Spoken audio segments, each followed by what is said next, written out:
Bismillahirrahmanirrahim. Assalamualaikum warahmatullahi wabarakatuh. Perkenalkan, Bapak, nama saya Fairala Mukbita, mahasiswa Fakultas Kesehatan jurusan Psikologi Universitas Muhammadiyah Pontianak, Pak. Saya ingin berbagi informasi yang sangat penting tentang kesehatan tubuh kita, khususnya mengenai kolesterol.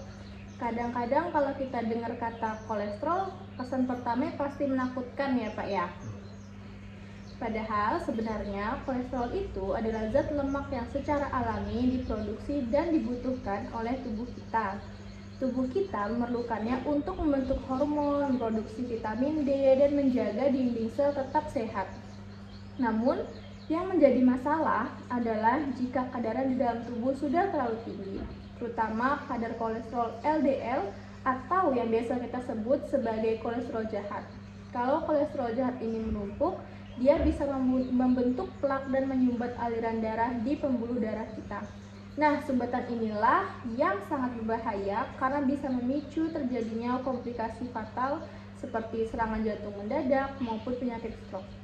Oleh karena itu, penting sekali bagi kita untuk mengenali kondisinya sejak awal sebelum terlambat. Lalu Pak, di sini saya memiliki poster ini. Nah, sekarang mari kita lihat poster ini bersama-sama ya Pak. Silakan dipegang Pak. Di sini ada beberapa penyebab utama mengapa kolesterol sering bisa tiba-tiba melonjak naik. Terus juga kolesterol seseorang itu seringkali berkaitan dengan kebiasaan atau pola hidup yang kita lakukan sehari-hari. Contohnya seperti pola makan yang kurang dijaga, terus juga seperti sering terlalu mengkonsumsi gorengan, makanan yang bersantan kental, daging berlemak, jeroan, hingga makanan cepat saji. Selain itu Pak, faktor makanan dan kurangnya aktivitas fisik atau jarang berolahraga seperti kebiasaan merokok, berat badan berlebih, hingga stres yang terpendam dan berkepanjangan juga menjadi pemicu utamanya. Nah Pak, yang perlu Bapak waspadai di kolesterol tinggi ini mendapat julukan yaitu silent killer, karena seringkali tidak memunculkan gejala sama sekali.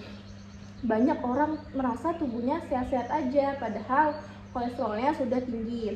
Namun, pada beberapa kasus dan kondisi, ada tanda-tanda kecil yang mulai dikeluhkan tubuh, seperti tubuh menjadi mulai lelah, padahal tidak banyak aktivitas berat, terus juga sering ngerasain kesemutan di tangan atau kaki, otot leher dan bahu terasa kaku atau pegal, hingga gejala yang lebih berat seperti nyeri di area dada dan sesak nafas ringan.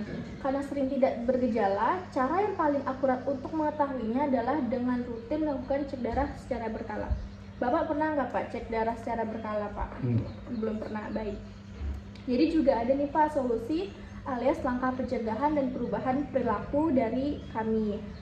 Nah, bagaimana sih cara kita mencegah dan mengendalikannya agar tetap normal? Kuncinya ada pada perubahan perilaku dan gaya hidup kita mulai hari ini, Pak.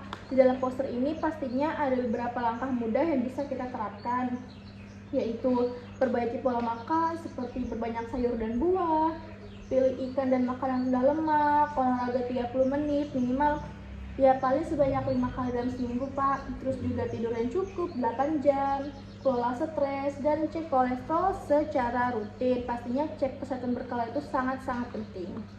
Nah Pak, kalau dari sudut pandang psikologi kesehatan, menjaga tubuh agar tetap sehat itu bukan cuma soal ketergantungan pada obat-obatan saat kita sudah terlanjur sakit. Jadi kesehatan itu sangat dipengaruhi oleh ketenangan pikiran, pola hidup yang konsisten, dan yang tidak kalah penting adalah dukungan dari keluarga.